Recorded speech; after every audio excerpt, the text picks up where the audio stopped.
This video is going along with Chapter 21, Section 1, dealing with data interpretation and presentation.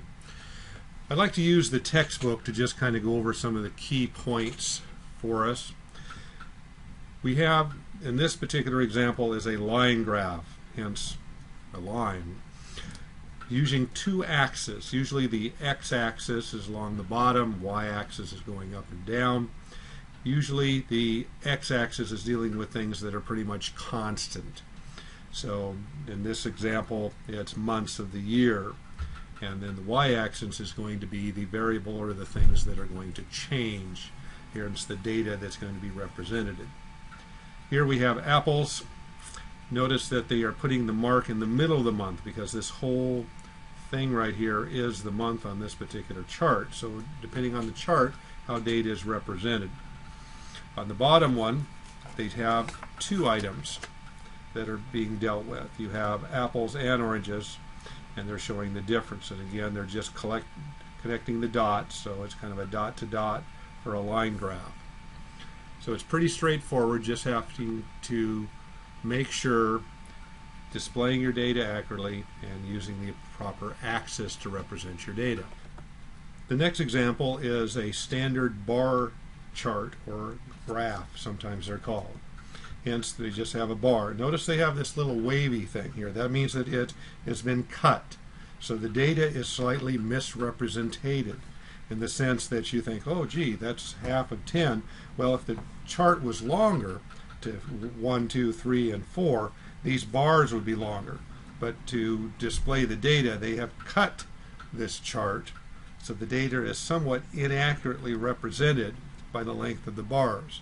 So you have to be careful with reading and interpreting graphs by saying, oh, well, that's twice as much as that, and it is sort of, but it's not a true representation of the length. So just be careful with that. Example 21.4, there is a triple bar graph showing 3 different items in comparison, which are very handy. They've changed the colors, very clear. It's done by years. It's very easy to read, very straightforward. It's why they're used quite often. Here is another type down here where they've displayed it in a different way by putting the differences on top of each other. And so that's another visual way to represent this type of data. In section 4, they're talking about pie charts. And it's done as a percentage usually, as the entire pie is 100%, and then the various colors make up the individual percentages. Now when you're creating these, remember that an entire circle is 380 degrees. And so they give you formulas here in example 10 on how to convert that to your individual sections. So when you're doing your protractor, or however you're going to construct your graph to get your 10%, that's going to be 36 degrees. This angle is going to be 36 degrees to represent 10%, as it's 10% of the entire circle of 360. So when we get to the homework section, they're asking you to use table 21.1 on page 713 to create these presentation documents. And so I just thought the best way is to kind of show you what they're doing here. This is number 2.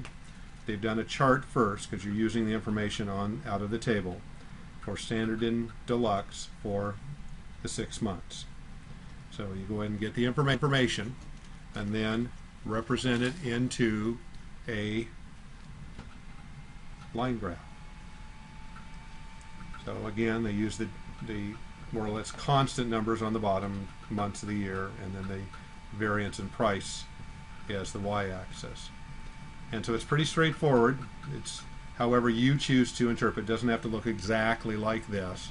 Use your individual flair, but this is the type of document they're asking you to create. So for number 3, which is one of your homework assignments, this is a sample of what they've created.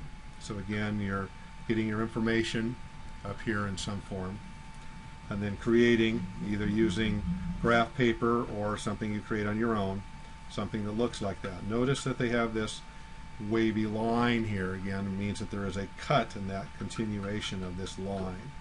And so they didn't just leave this blank and then the lines up here, they just made a more attractive chart. But remember, if they use that or put that in there, just remember to add that mark. Number 4, this one that you don't have to do, but you will have 5, which will look somewhat similar. Here is that they're asking you to just simply make a bar graph to present the data.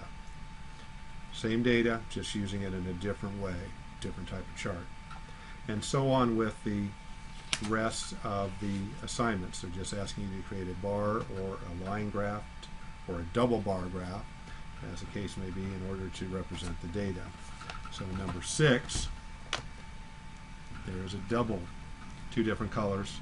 Looks a little lighter here, but you can use any type of a color to create your information. So again, just go slow and easy with that. Set up your X and Y axis and just create your presentation documents.